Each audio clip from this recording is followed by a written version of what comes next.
Hello everyone! Welcome to another edition of Tara Na. So today, as promised, I am going to show you another Filipino delicacy. And this time, I am going to show you the basics of making steamed rice cake, otherwise known as puto. Puto can be served as a snack or as an accompaniment for other dishes such as Dinuguan or menudo.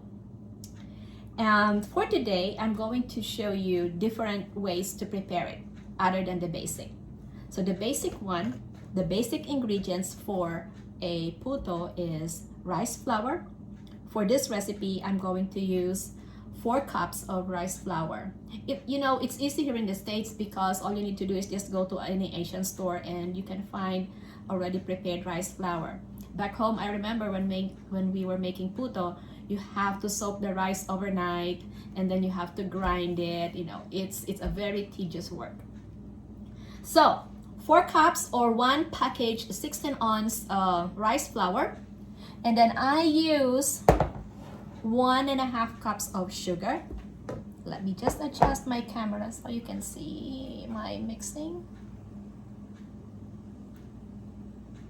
There you go. Up a little bit. There you go. So I'm gonna add 4 cups of rice flour with 1.5 cups of sugar, 4 tablespoons of baking powder. Yes, you heard me right, 4 tablespoons. And then about 1/2 to 3/4 cup of salt. And then mix it together. You want to make sure that everything is well mixed, well blended. All right, by the way, before you start making puto, make sure that your steamer is ready. I have here my steamer with water already getting ready to boil. All right, and then you will also need molders. Ever since I found these silicone molders, I never use the traditional aluminum molders anymore because this, I don't even have to spray it with oil or something. It just doesn't stick and it's very, very convenient. So I have here the second layer of the steamer ready already with the muffin cups. So I add that, I steam that. And since you know I am a Bicolana, most of our food contains coconut milk. Coconut milk, coconut cream, coconut milk, coconut cream. So for this recipe, I am going to use 2 cups of water. I'm gonna make a well on the center. Oops. Okay, I'm going to add 2 cups of water and a can of coconut milk.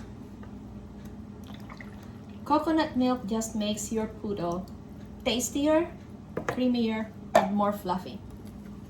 And then we mix it until there's no more lump.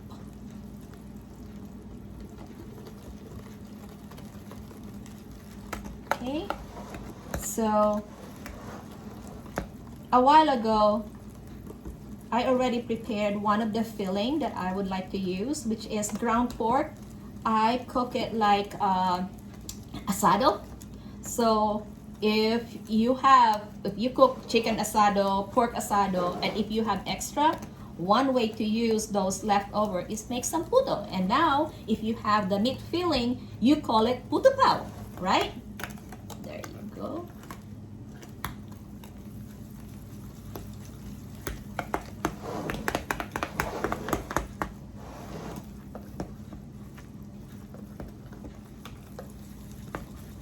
Some people also use this recipe if you want to.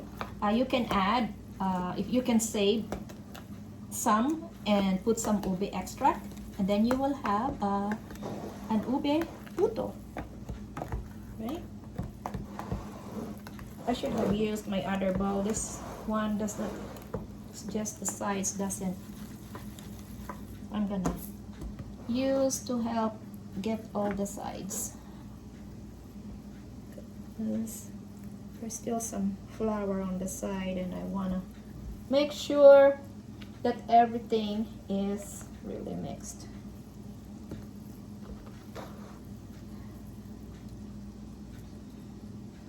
Others like to put their puto mixture in the refrigerator and let it sit overnight, but you can also skip that part.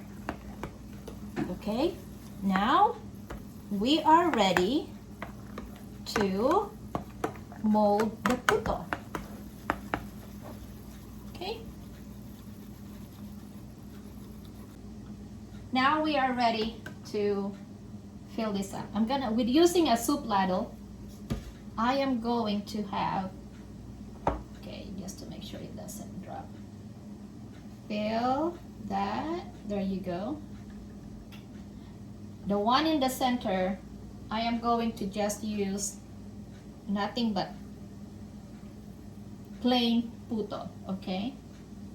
So that we can distinguish which one is plain and which one is not.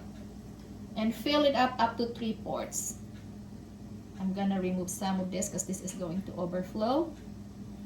And I am gonna put it in the other one. Okay. There you go.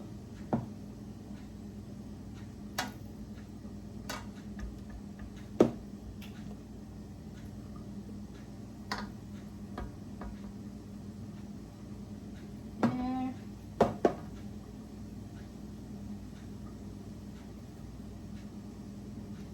More.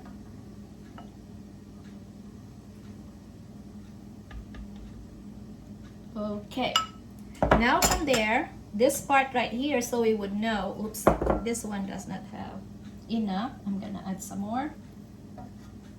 Okay. And then I'm gonna put cheese on top.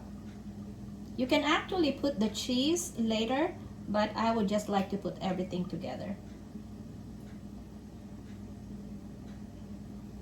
All right, that's the cheese. Then on the other part, I am going to put the meat, okay?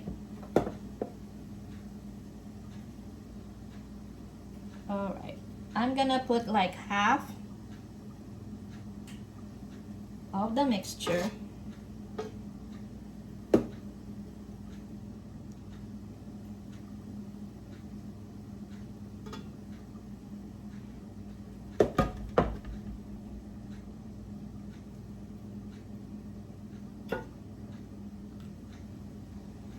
And then I already have a prepared asado filling.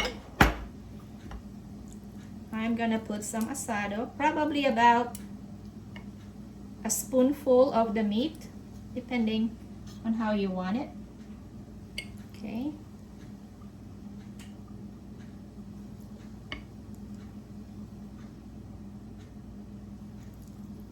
Can you see it? I'm gonna probably have to reverse the pot. Okay, gonna put the pot on the other side so you will see what I am doing. There you go.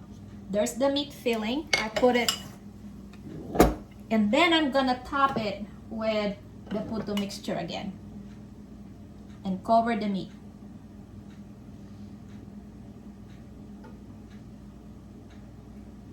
That. And then, once this is done, I'm gonna put it on the steamer and steam it for 15 minutes or until it's done. Okay? The most important part is you don't want the water droplets to go into your puto. So, you open it up. We put this. And then, can you see it? And then we cover it with cheesecloth.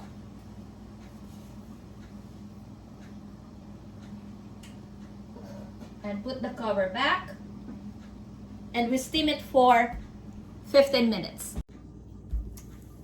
Alright, so it's time to show you the finished product of our puto pao, or the puto. So this one right here, I am gonna just move the camera. Oh, oops, sorry. There you go. All right. This ones right here are the plain puto. This one right here. This second row is the one with the cheese. As I told you, I want the cheese to be part of it. But what happened was the cheese is at the bottom. Now, if you want your cheese to be on top, 2 minutes before the steaming time ends, you put the cheese on top and it will look like this. Okay? Now, here is the one with the meat filling. That's how it looked like.